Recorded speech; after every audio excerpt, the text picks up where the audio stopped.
Hi, Mikel. Just Hello. to start by reflecting on Saturday, it's the first time we've had back-to-back losses this season. So what signs have you seen from the players since then that it's not going to turn into a slump in form? Well, have some perspective how difficult it is what we've done up to now, and then feel that pain, feel that emotion, and use it to be better and to improve.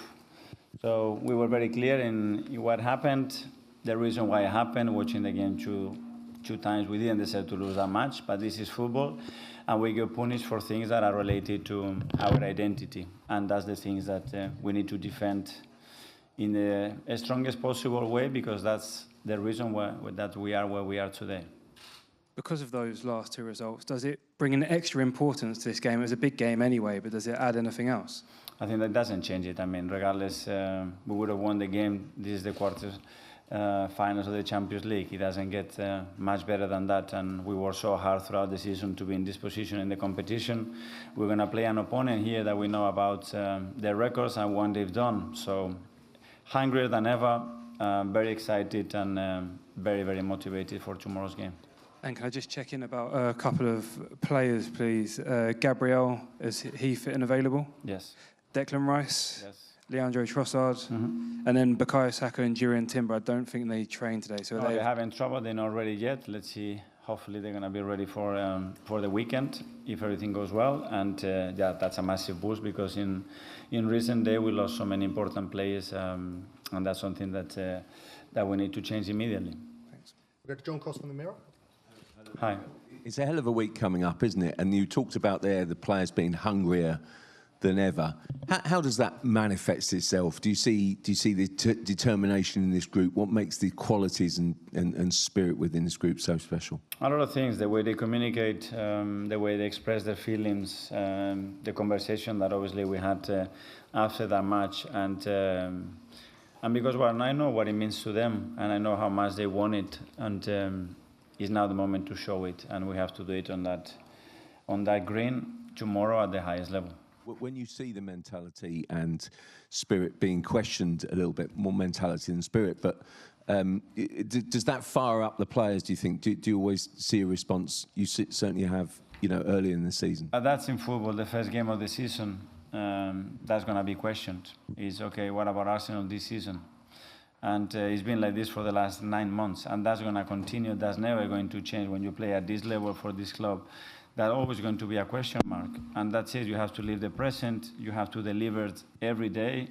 You cannot pick the games. You cannot pick the moments or the actions. It's every action, every game, every moment, and that's the standards that we set, and that's part of identity, and it's part of this football club. Dharmesh from Sky. Hi there, Mikel. Hi. Hi.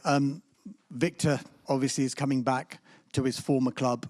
He could get an interesting reception from the home fans. How is he? Does he seem phased, and is he embracing what could be a testing atmosphere? I think he's very excited. Obviously, he's full of gratitude for his time here. The way he talks about the club, the players, the staff, everybody around the club, the experience that he had, how important that part of his journey sporting has been. And and now it's Arsenal. He's the quarterfinals of the Champions League. He's never played at this level in the competition, and obviously you can imagine what it means to him. After what he did with Sweden in the international break, he obviously came back, he scored at the weekend as well. Have you noticed a different Victor Gyökeres, maybe a more confident Victor Gyökeres? I mean, those are experiences that you put in your veins, I would say. And it doesn't get much better than putting your country into a World Cup with a goal that you scored. So that's still there, and that's going to be there for the rest of his career, like all the moments that he's here, the moments that he's creating for us. And that's the story that he's creating, and hopefully tomorrow he's going to show another very good side of him. Just final one from me. Last season you played Sporting here, beat them 5-1.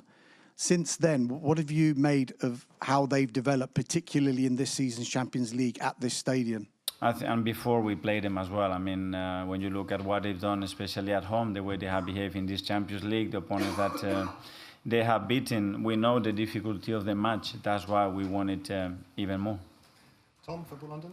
Hi, Mikel. We've often asked you about the experiences of previous seasons and how they're impacting this one. But can I ask you about the players that have joined this season, like Victor, like Noni, Ebereche, for instance, Martin Zubimendi, and what that experience of not playing in previous seasons and the freshness that they bring to this season and what that gives your team in these late stages of a campaign? I think it's a very good mixture because we had a really good campaign last year in the Champions League, and we come into this position when we play Real Madrid as well, and we managed to get into the semi-final.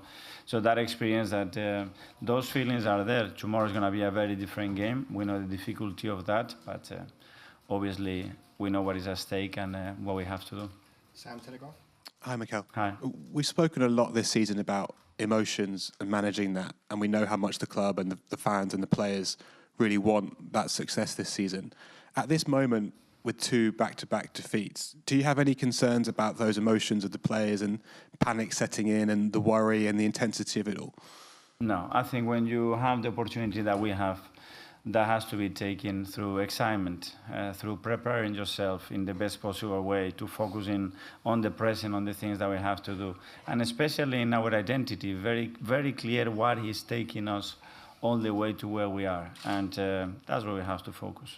When you spoke about defending the identity, do you mean tactical things or more sort of philosophical? Everything. It's not philosophical. There are parts, and an identity is created by behaviors, not with words in the world or with things that I want to achieve. And we have so many facts in the areas that, in our opinion, make us the team and the club that we are.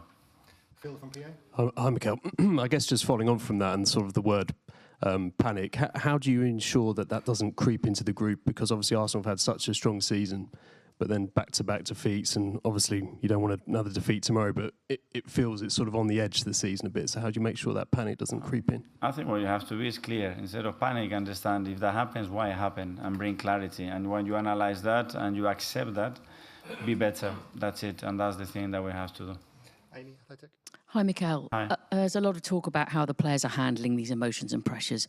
After the 2 defeats, what about you? How do you help yourself to feel positive again? How do you manage those moments so that you can make sure you can help them? First of all, analyzing what I've done, the decisions that I made, the reason why we lost that, what would I have done different if I had to play that game again or make that selection again or send them certain messages. That's the first thing. And then understand what the players need in this moment and what kind of manager or what kind of message is the best one to perform and to be better the next day. And that's my only focus about me, no, is about them and try to help. That's my job, and I'm focused on that.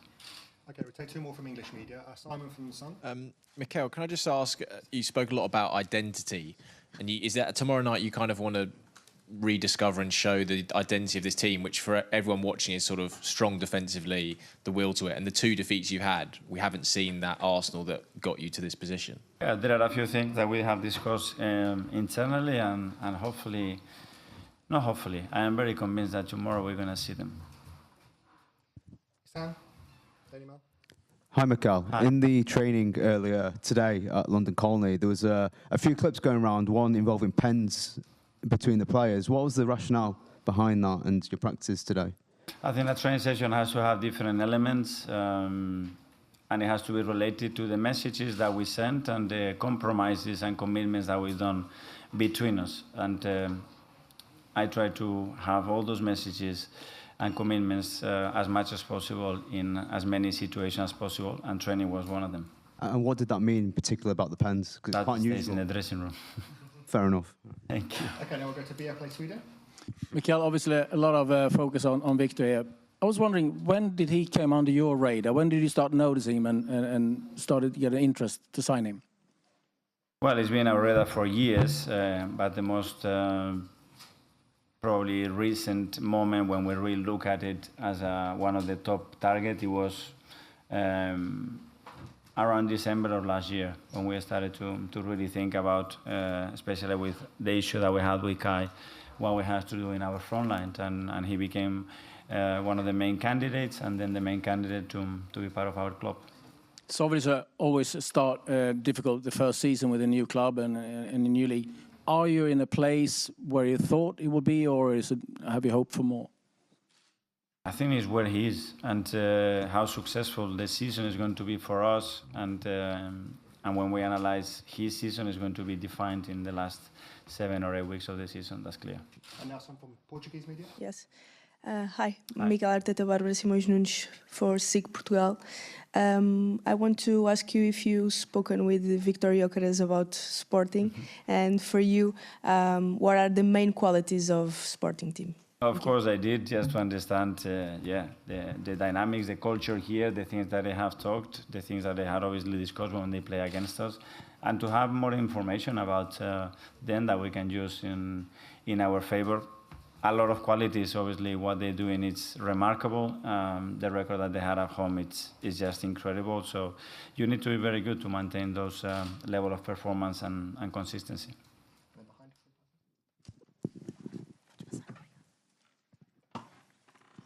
Hi, Mikel. Ina Geraldo, RTP Notícias. My question for you is about Morten Hjulmand. You won't be playing tomorrow. How do you think that will influence Sporting tomorrow? And do you think, what are the main differences from Sporting last season to this season? Thank you. Every moment of a team is different. Obviously, they're in a high moment, especially the way they got into the quarterfinals and the game that they play, for example, here against Paris, or the recent form in the league. That's it. At the moment the whistle goes, is a game that's going to have different kind of moments, and is how we're going to master those moments to take the game where we want and win it. Okay, last two. Firstly, gentlemen here. Hi, Pedro Casteleiro, A Bola. How do you see Rui Borges' work? He wasn't in charge last time you were here. What changes do you see on the team, and how do you analyze this Sporting team? Well, very good, obviously, where he's got a team at the moment, the way he's playing, performing collectively, and then when you look at individuals, what they are doing and the way they are developing as well, very impressed. So, yeah, every coach has his own thing. I think he's connected with the team and the club in a really powerful way, and doing a great job. And finally, one here. Hello, Mikel. Aqui. Here. Rodrigo Lima, Bola na Rede from Portugal. Sporting is a team with a lot of variability, able to move players into central areas, but also create danger on the wings with players like Maxi Araujo and Jenny Catamo.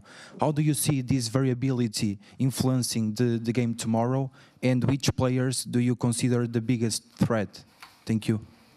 Well, a lot, because that's the reason why they are there, because they have a lot of quality, as you say, a lot of variability within the spaces that a lot of players can occupy in the attacking phase, and then, yeah, they can unbalance the game because they have the individual quality, and you haven't mentioned some others as well, that they have the capacity to do that. Obviously, the phase of play, when those players get in those positions, starts earlier normally, so the problem starts earlier than sometimes in this moment it's too late to give the solutions.